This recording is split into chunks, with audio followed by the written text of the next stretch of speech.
안녕하세요. 물리깡패입니다. 오늘은 신소재를 배워보는 단원인데 긴 말이 필요 없고 새로운 소재, 우리가 앞으로 연구에 쓰일 또는 우리 생활에 들어오기 전에 지금 연구 중인 굉장히 다양한 소재들이 있는데 그 중에서 우리가 배워본 이론을 접목시켜가지고 설명이 가능한 그런 소재들에 대해서 한번 공부를 해볼 거야. 자, 그러니까 한번 봅시다. 비교적 좀 편리한 단원인데 원리를 정확하게 이해하고 있는 것이 굉장히 중요해. 그래서 새로운 소재다. 신소재라는 거를 설명을 한번 해볼게. 가장 처음으로 너네가 첫 페이지를 폈을 때 만나는 녀석은 바로 이 녀석이야. 초전도체. 앞에 초가 붙으면 어떠니? 뭔가 졸라 좋아지는 것 같잖아. 그치? 초전도체인데 전기가 잘 흐르는 녀석인데 초전도체. 존나 잘 흐르는 물건. 그러니까 초전도체. 초이는 졸라 센 인간. 인간의 능력이 아니야. 초능력은 능력의 범위를 넣어서는 초능력. 초파리.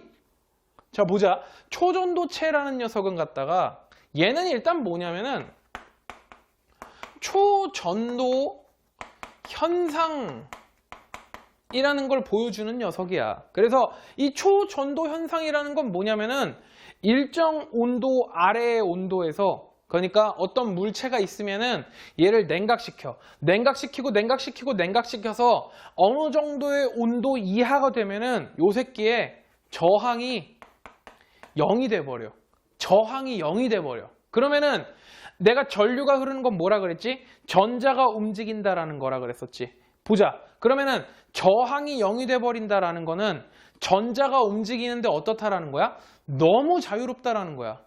그러니까 여기에 전압을 0.1V만 걸어줘도 여기에 전류가 어때? 굉장히 잘 흘러. 거의 무한대에 가까운 전류가 흘러버리는 거겠지. 저항이 0이니까 거칠 게 없어. 그냥 중중중중중중 지나가는 거야. 그런 식으로 굉장히 작은 전압으로도 굉장히 큰 전류를 만들어낼 수가 있지. 선생님 무슨 말이에요? V는 IR이 되지? 근데 요 R이 저항이 그냥 I의 제로가 아니라 얘가 0에 가까우리만큼 굉장히 작아진다라는 거야. 그럼 전류가 어떻게 되겠어? 엄청나게 커지게 되겠지. 무한대에 가까울 정도로.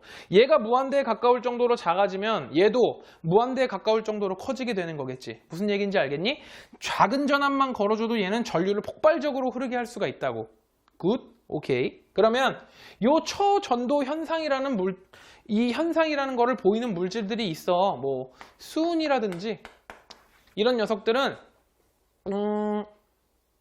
몇 K더라? 4.2 켈빈? 2.4 켈빈? 뭐 이 온도는 중요하지 않아. 외울 필요가 없어. 엄청나게 낮지? 그치? 0 켈빈이라 그러면 마이너스 273도잖아. 근데 4.2 켈빈이라고만 해도 거의 영하 270도에 가까워. 영하 270도가 됐을 때 이 수은이라는 녀석은 저항이 0이 되어버린대. 굉장히 신기하지. 그러니까 이런 현상을 이용을 해가지고 어떻게 하면 되겠어? 약간의 전압만 걸어줘도 전류를 폭발적으로 흐르게 해서 전류가 폭발적으로 흐르게 되면은 그 주변의 자기장을 어떻게 만들어내겠어? 이거 좋아요 법칙 기억나지? 앙페르의 법칙. 전류가 폭발적으로 흘러버리니까 주변의 자기장을 겁나 세게 만들 수가 있다라는 거겠지. 폭발적인 자기장이 필요한 도구를 사용할 때 초전도 현상을 이용해, 초전도체를 이용해서 우리 이미 쓰고 있어. 바로 MRI라는 거. MRI. 오케이? 그리고 폭발적인 자기장이 필요한 녀석은 또 이 녀석이 있지. 그 자기부상 열차. 사람들이 굉장히 잘못 알고 있는 게 있는데 이따가 설명할 건데 자기부상 열차라는 거 자체가 내가 자석의 힘을 이용해가지고 이렇게 붕 뜨는 거라고 생각을 하고 있는데 자기부상 열차가 뜰 수 있는 이유는 엄청나게 강한 그 전류에 의한 자기장 때문에 뜨는 거거든. 즉 내가 말하고 싶은 건 뭐냐면은 전자석에 의해 뜨는 게 자기부상 열차야. 달려있는 연구자석 때문에 뜨는 게 아니야. 그럴 거면 그 연구자석이 존나 세야 돼. 그리고 그 연구자석이 존나 센 물질들을 찾아내잖아? 걔는 또 강도가 그렇게 세지를 못해. 그렇기 때문에 열차에 부적합해. 자기부상 열차를 띄우는 힘은 폭발적인 자기장을 형성을 시켜서, 즉 레일에다가 초전도체를 이렇게 도배를 해놓은 그 열차 밑에다가 초전도체를 이렇게 도배를 해놓은 다음에 거기서 초전도 현상을 이용을 해가지고 저항을 0을 만들어가지고 폭발적인 전류를 흐르게 해서 폭발적인 자기장을 나오게 해가지고 얘가 뜨는 거지 영구자석 때문에 뜨는 게 아니라는 거야. 그러니까 그렇게 뭐라는 거야? 쉬운 일이 아니다라는 거야. 근데 이 초전도 현상이 지금 연구가 많이 되고 있어. 순수한 물질 중에서 초전도 현상을 보이는 물질 중에 가장 높은 온도에서 초전도 현상을 보이는 물질이 얼마 안 돼. 한 15켈빈? 한 20켈빈? 이 정도도 안 될 거야. 엄청 어때? 엄청 낮은 온도야. 이 정도만 돼도 어때? 영하 250도, 260도 막 이러잖아. 이게 뭐야? 이거 어떻게 유지해? 그러면은 이 정도 영하 260도 같은 걸 자기부상열차 이런 데다가 유지를 시키려고 그러면은 졸라 끔찍하지 않냐? 막 거기서 일하시는 분들이 이렇게 일하시다가 피부가 잘못해가지고 260도 거기에 딱 붙어버렸어. 그럼 우리는 드라이아이스만 만져도 여기 피부가 다 괴사해버리는데 영하 200몇십 도 이런 데에 닿으면 엄청 위험하겠잖아. 작업 여건도 안 좋아. 그리고 땡땡하게 얼려져 있는 녀석들을 어떻겠어? 위에서 잘못해가지고 뭐 애들이 막 장난치고 왜 그러면서 돌 딱 던졌어. 완전 얼어있는 녀석한테 돌 땡 맞으면 어때? 빡 깨지게 되겠지. 그러니까 실용성으로 그 현실 가능한 얘기가 지금 안 나오고 있어. 그래서 사람들이 어떻게 생각했을까? 야, 그러면은 초전도 현상이 순수한 물질로 이렇게 나타난다 그러면은 우리가 더 높은 온도에서, 즉 고온의 상태에서 초전도 현상을 보이는 물질을 만들자. 그래가지고 화합물을 마구마구 만들기 시작을 했어. 그래가지고 현재는 뭐 한 150켈빈 정도에서도 초전도 현상이 나타나는 물질들도 만들어냈고 그 이상의 온도들도 지금 있는 걸로 내가 알고 있거든. 정확한 수치는 모르겠지만 즉 고온 초전도체에 대한 연구가 굉장히 활발하게 이루어지고 있다. 무슨 얘기인지 알겠지? 이미 150켈빈 정도만 돼도 우리가 지금 너네 이거 잘 알고 있지? 액체질소라는 거. 액체질소라는 녀석이 끓는 점이 77켈빈인가 그렇대. 그렇기 때문에 이 액체질소 가지고도 이 고온 초전도체를 갖다가 초전도 현상을 보이기에는 충분하겠지. 150켈빈만 맞추면 되는데 얘는 17켈빈 아래로 떨어뜨려 버릴 수가 있는 녀석이니까 굉장히 좋지 않니? 그래서 이 액체질소를 사용을 하게 될 건데 얘를 사용하는 이유는 조금 중구난방인데 원래는 액체 헬륨이라는 녀석을 많이 사용했었는데 액체질소가 훨씬 더 몹기도 편하고 가격도 싸대. 그 이유는 뭘까? 공기 중에 질소가 굉장히 많고 일반적으로 질소도 찾아내기가 굉장히 쉽지? 모든 동식물을 이루고 있는 베이스가 다 질소니까. 생물 시간에 배웠었지. 그래서 이 고온 초전도체라는 것도 있다. 발음이 점점 왜 이렇게 꼬이냐. 그리고 초전도체를 이렇게 연구를 하다 보니까 정말 특이한 현상을 발견을 하게 돼. 바로 마이스너라는 사람이 발견했다 그래서 마이스너 현상이라는 건데 이거는 뭐냐면은 초전도체들은 얘네를 임계온도 아래로 온도를 떨고 줬을 때 초전도 현상뿐만 아니라 내부로 자기장을 못 들어오게 하는, 즉 반자성의 성질을 가지는 성질이 극대화된대. 그래서 완전 반자성이라 그래. 요거 보러. 완전 반자성, 지대로 반자성, 완전 반자성. 그래서 완전 반자성이라는 건 뭐야? 자기 내부로 들어오는 자기장, 즉 자기력선 한 가닥도 허용 안 해. 다 튕겨내. 그리고 그 현상에 의해서 이 외부에만 유도전류가, 겉에만 유도전류가 슬쩍 돌고 내부에는 자기장이 0이야. 즉, 그 어떤 자기력선도 다 들어오지를 못해. 다 튕겨내버려. 너네 교과서에서 이미 봤을 거야. 그래가지고 얘를 초전도체 위에다가 자석을 띄우게 되면, 이렇게 놔두게 되면은 얘가 아무리 무거워도 어때? 여기에 달라붙기가 힘들어. 왜? 가까워질수록 얘는 더 격하게 튕겨내게 되겠지. 그래서 얘가 슬며시 뜨게 되는 거지. 그래서 굉장히 미끌미끌하고 막 그렇게 되겠지? 근데 이런 현상을 이용해가지고 자기부상열차를 만들었다라고 알고 있는데 자기부상열차는 굉장히 큰 자기력을 갖다가 전류로 만들어내기 위해서 초전도 그 도선을 사용하는 게 바로 이 자기부상열차랑 MRI야. 무슨 얘기인지 알겠지? 선생님 그렇게 디테일하게까지 알아야 되나요? 잘못 알고 있는 거를 잡아주는 거야. 무슨 얘기인지 알겠지? 그래서 이 마이스너 현상이랑 초전도 현상 같은 경우에는 둘 다 뭐다?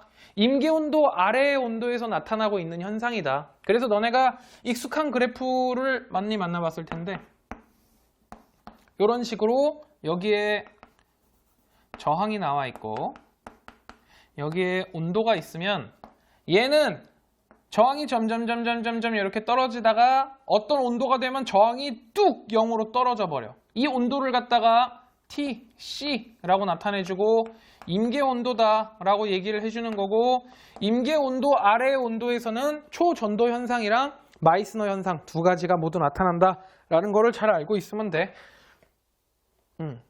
비교적 쉽지? 나는 구체적으로 설명을 하려고 했는데 생각보다 엄청나게 쉬운 내용이지. 그래서 초전도체라는 거를 갖다가 한번 배워봤고 그 다음에 너네가 만나는 물질은 유전체겠네. 유전체. 유전체는 얘는 그냥 너네 유전이라는 현상 뭐였니? 전기장 걸어주면은 어떤 거에서 절연체, 즉 부도체에서 겉에만 살짝 플러스, 겉에만 살짝 마이너스를 띠는 현상이었지. 그치? 기억나지? 그래서 유전 분극 이런 얘기 했던 거 기억나지? 기억 안 나거나 모르는 사람은 내 거 앞에 있는 전기장 부분 수업 듣고 와. 자, 유전체라는 것은 바로 절연체랑 다르지 않다. 근데 우리가 지금 사용할 거는 유전체라는 녀석이 아니야. 얘를 굳이 왜 사용해? 얘는 정전기 유도에서 봤듯이 그냥 뭐 유전 분극 현상 이용해가지고 뭐 사용할 수 있는 건 있는지 모르겠는데 우리 단원 이름 뭐야? 신소재잖아. 새로운 소재라는 그 클래스에 맞지가 않아. 얘는 뭐냐면은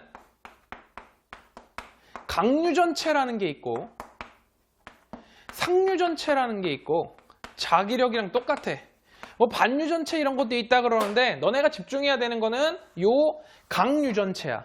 강유전체 같은 경우에는 이름만 봐도 어떨 것 같아? 외부에서 자기장을 뿌아 걸어줘. 그러면 지 스스로 뭐가 일어나? 유전 현상이 일어나. 근데 이 전기장을 치워도 유전된 상태를 그대로 유지를 하고 있는 거지. 오, 되게 신기하지? 그러면은 저 유전체를 이용해가지고 만든 발명품 중에 뭐가 있었지? D램. 컴퓨터에 있는 램 있지? 얘는 어떤 특징이 있니? 휘발성 메모리지. 전기를 걸어줬을 때만 데이터가 저장이 되고 전기장을 즉 전압을 차단을 해버리면 여기에 있던 정보가 어떻게 다 소실이 돼버리지. 왜? 유전체가 유전이 됐다가 전기장 없어지면 자기 원래 상태로 이렇게 돌아오니까. 근데 이 강유전체라는 녀석은 어떨까? 전기장을 걸어줘. 즉 정보를 모두 다 저장을 했어. 그 다음에 전기를 차단했어. 강유전체니까 그 상태를 어때? 유지해. 정보가 어떻다라는 거야? 보존된다라는 거야. 그래서 이 강유전체라는 걸 이용해서 뭐 FRAM이라는 걸 갖다가 많이 연구를 하고 있다라 그러는데 뭐 연구가 뭐 다 됐다라는 얘기도 있고 굉장히 많은 얘기가 있는데 이렇게만 된다 그러면은 컴퓨터의 속도가 굉장히 빨라질 수가 있겠지. 생각보다 사실은 이 신소재라 그러면은 뭐 양자 컴퓨터 막 이런 거 나와가지고 되게 우리 인간의 생활 중에서 굉장히 실용적인 부분에 대해서 다뤄야 되는 거 아닌가라고 하는데 그런 거는 공학이지. 우리가 지금 배우고 있는 건 물리니까. 물리에서는 보통 소재 중심으로 하고 있는 거지. 그래서 학생들이 수업 듣다 보면 선생님 양자 컴퓨터는 신소재 아니에요 막 이런 식으로 해주는데 그거는 신소재가 아니라 신기술이지. 기술을 다루는 게 공학. 이렇게 소재들을 다루고 있는 게 물리라고 얘기를 해주면 되겠지. 사실은 전체적으로 다 물리 베이스지. 자, 그래서 유전체 같은 경우에는 그냥 이 정도로만 알고 있으면 돼. 그래서 뭐 조금 더 너네한테 친근한 얘기를 해보면은 저 유전체를 이용해가지고 만드는 물질 중에서 이런 것들도 있대. 앞전소자. 앞전소자. 앞전소자 같은 경우에는 내가 외부에서 압력을 줘. 즉 이렇게 운동 에너지나 뭐 이렇게 위치 에너지 같이 이렇게 줄 수 있는 에너지, 역학적 에너지를 딱 주면은 그 역학적 에너지를 전기 신호로 바꿔버리는 녀석을 갖다가 앞전소자라고 얘기를 해. 가지고 좀 쉽게 찾아볼 수 있는 건 너네 가스레인지 불 켜는 거 있지. 가스레인지 불 켤 때 이렇게 이빠이 가득 돌리면은 이빠이 돌리면은 후악 돌리면은 득득득득득득득득 전기 불꽃 딱딱딱딱딱딱딱 튀기지. 그거 뭐야? 내가 압을 가하고 있으니까 그 내가 압을 가하고 있는 에너지를 갖다가 전기 에너지로 바꿔줘 버리는 거야. 되게 신기하지 않니? 그러면은 내가 압력을 가하는 걸 전기 신호로 바꿔주니까 뭐랑 똑같을까? 마이크랑 원리가 똑같겠지. 마이크도 어때? 내가 라고 소리를 지르면 내가 공기에다 주는 이 압력들이 여기에 전해져가지고 그 압력이 뭐로 바뀌는 거야? 전기 신호로 바뀌는 거지. 유전체를 이용해가지고 그런 것들도 만들고 있다라고 해. 소자. 그리고 위쪽에 있는 강유전체 이 정도로 얘기를 해줬었는데 너네 그 노파심에 서미스터 또는 뭐 금속산화물 베리스터라 그래가지고 이런 것들이 나타나 있는데 얘는 결국에는 이 유전체라는 녀석이 절연체라는 성질을 이용하고 있는 거거든. 절연체라는 것 자체가 뭐니? 온도가 올라갈수록 그 저항이 어떻게 돼? 떨어지지. 온도에 따라서 저항값이 변해. 오케이? 그래서 온도가 막 올라가. 어떤 제품을 사용을 하고 있었는데 온도가 막 올라가. 그러면은 이 제품 자체가 온도가 올라가가지고 훼손될 수가 있겠지. 그러면은 온도가 올라갈 때 자기 스스로 온도가 얘도 같이 올라가고 있을 거니까 이 금속 산화물 베리스터나 아니면 서미스터 이런 녀석도 마찬가지고 자기 온도도 막 올라가고 있겠지. 근데 얘는 올라가면서 어떻게 될까? 저항값이 작아져. 그치? 그래서 저항값이 점점 작아지는데 그 정도가 심하지는 않다가 어느 정도의 온도 이상으로 올라가게 되면은 자기 스스로 저항이 확 낮아져. 그래서 요 녀석한테 들어갈 전류를 지가 다 끌고 와. 지한테 다 흐르게 해버려. 그러니까 자기를 불태워서 요 녀석을 살리는 거지. 그러니까 얘는 중요한 녀석, 얘는 안 중요한 금속 산화물 베리스터. 이런 식으로 만드는 거야. 서미스터 같은 경우에도 온도에 따라서 저항이 바뀌는 성질을 이용하는 거거든. 문제로 나오진 않을 거고 그냥 유전체를 이용해가지고 만드는 것들은 어떤 게 있나 그러는데 서미스터, 금속 산화물 베리스터가 있고 내가 말해준 온도에 따라 저항이 바뀌는 원리를 활용을 한다라는 거 정도로만 알고 있으면 돼. 오케이? 아하하, 그 정도 알고 있으면 되고 너네가 세 번째로 만나는 물질은 바로 학생들이 가장 많이 틀리는 요 액정이라는 물질이지. 사실은 얘도 어때? 신소재는 아니야. 좀 지났어. 그치? LCD도 있고 LED도 있고 그러는데 많이 쓰고 있지. 이미 연구가 많이 되어 있어서. 신소재라 그러기에는 너무 실용화되어 있지 않나 라는 생각을 나는 하고 있어. 이 액정이다 라는 녀석은 뭘 줄인 거냐면은 액체, 수정 을 줄여서 액정이라고 한 거야. 영어로 바꿔볼까? liquid, crystal 이라고 표현을 해주면 되겠지. 그래서 liquid crystal을 이용해가지고 디스플레이를 만든 거, 그게 바로 LCD가 되는 거야. 그래서 LED랑 LCD랑 선생님 C랑 E만 다른 거 아닌가요? 라 그러는데 LED는 앞에서 뭐였니? Light Emitting Diode였지. 아예 달라. Liquid Crystal Display. 완전 달라. 걘 다이오드, 얘는 디스플레이. 완전 달라. 그래서 LCD도 디스플레이의 D 아닌가요? 하면은 굉장히 안 좋지. 그러면은 이 액정이라는 녀석은 어떤 녀석이냐면은 요딴 식으로 굉장히 길쭉한 고체 수정들이, 즉 입자들이, 결정들이 지들끼리 요딴 식으로 마구마구 맞물려 있어. 이런 식으로. 그러면서 뭐를 가지고 있을까? 유동성을 가지고 있어. 유동성을. 그래서 얘를 이렇게 흘리면은 한 방향으로 지들끼리 얘가 먼저 밀리고 그 다음 얘 밀리고 지들끼리 서로 마찰이 굉장히 적대. 그래가지고 이렇게 움직이는 쓱쓱쓱쓱 이런 식으로 맞물려 갖고 쓱쓱쓱쓱쓱 막 움직인대. 그런 식으로 흐르는 물질이야. 근데 얘는 특징이 뭐냐면은 전압이 걸릴 수 있어. 전압이 걸릴 수 있어. 오케이? 그러면은 이 액정이라는 녀석은 이 정도로 특징을 알고 있으면 되고 전압이 걸리기도 하고 이 녀석은 일단 투명해. 투명하다라는 건 뭘 관통시킬 수 있다라는 거야? 빛이 뚫고 지나갈 수 있다라는 거지. 무슨 얘기인지 알겠지? 이 정도 성질을 일단 액정에 대해서는 알고 있고 너네가 이거를 갖다가 LCD를 이해하기 위해서는 이 녀석을 이해를 해야 되거든. 바로 편광이라는 현상인데 너네 요 얘기를 한번 해보자. 친구들끼리 우와 이렇게 마구 다 같이 막 뛰어가다가 이런 쇠창살을 만났네. 그러면은 그냥 재밌는 얘기로 날씬한 사람은 통과하고 나처럼 덩치 있고 뚱뚱한 사람들은 못 통과하겠지. 이런 식으로 빛을 걸러내는 것 자체를 편광이라 그래. 그럼 편광은 어떻게 일어나냐? 보자. 빛이 우리한테 올 때 어떤 식으로 오니? 이렇게 와요.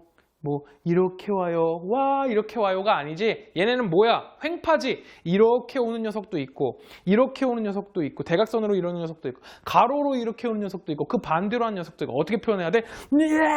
이러면서 올 거 아니야. 그치? 막 이러면서 올 거 아니야. 그치? 막 이러면서 오다가 쇠창살을 딱 만났네. 그럼 어떻게 되겠니? 다른 애들 다 못 통과하는데 누구만 통과해?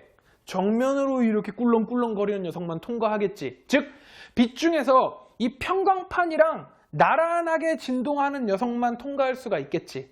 그거로 편광현상이라 그래. 그러면 이걸 갖다가 뭘 만들면, 선글라스를 만들면 어떻겠니? 너네 눈에 들어오는 빛의 양을 굉장히 많이 줄일 수가 있겠지. 나머지는 다 흡수하거나 튕겨내버리니까. 그렇게 되겠지. 그러니까 눈이 덜 부시겠지. 대부분의 선글라스의 원리야. 편광. 그리고 옛날에 뭐 빅뱅이나 아니면 21, 그 YG 있는 사람들 보면은 안경 중에서 어떤 거 끼니? 편광 안경 끼잖아. 너무 재밌는데 이런 안경 본 적 없니?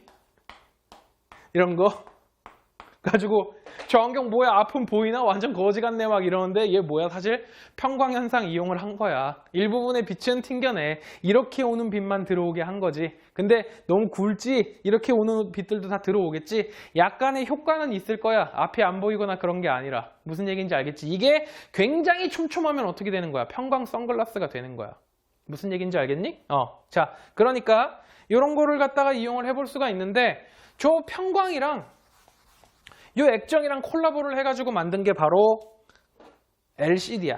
자, 그럼 한번 해볼게. 먼저 위에서 편광판을 이런 식으로 나타내주고 여기를 빛을 통과를 시켜. 그러면 여기서 편광 현상이 일어나서 나란하게 오는 빛들만 통과를 하게 되겠지.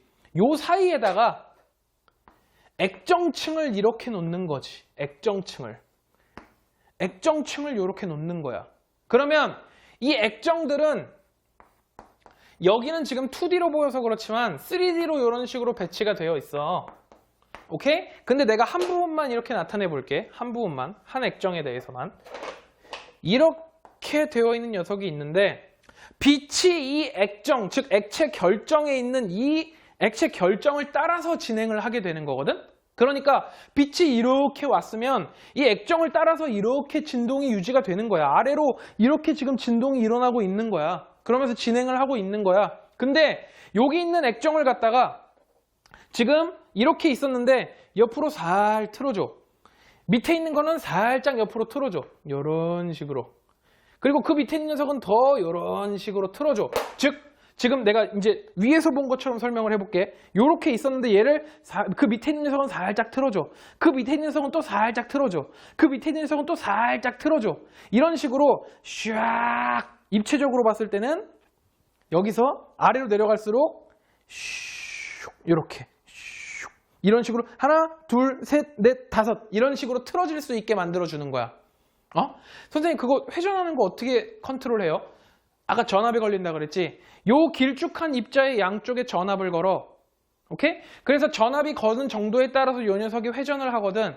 전압 갖다가 요 녀석이 휘는 걸 회전을 해주고 요 결정을 따라서 빛들이 진행을 할 거니까 얘는 빛의 경로를 바꿔버릴 수가 있어. 그래서 밑에 있는 요 편광판 같은 경우에는 여기는 이렇게 세로 줄무늬였는데 얘는 가로 줄무늬로 이런 식으로 배열을 해버리면은 이 액정을 따라서 이렇게 휘면서 들어온 빛은 아래를 통과를 하겠지. 편광판이지만 통과를 하겠지. 그래갖고 여기 있는 우리 사람 눈깔에 들어오게 돼. 그럼 우리 화면에서 빛을 보게 되는 거야. 근데 여기 전압을 컨트롤 해가지고 액정이 조금만 휘게 하거나 아니면 아예 그냥 안 휘게 해버려.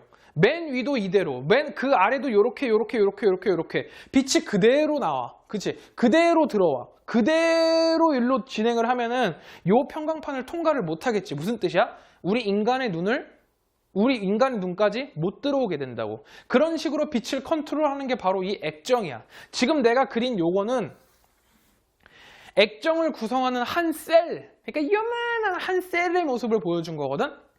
이게 굉장히 많아. 굉장히. 그리고 여기다가 컬러 필터 같은 거를 달아가지고 맨 뒤에서는 백색광을 뿜어주는데 컬러 필터를 통해가지고 원하는 빛의 색깔만 여기서 나타낼 수 있게 돼 있어. 각 셀들이. 그걸 전기 신호로 모조리 다 컨트롤 해주는 거야.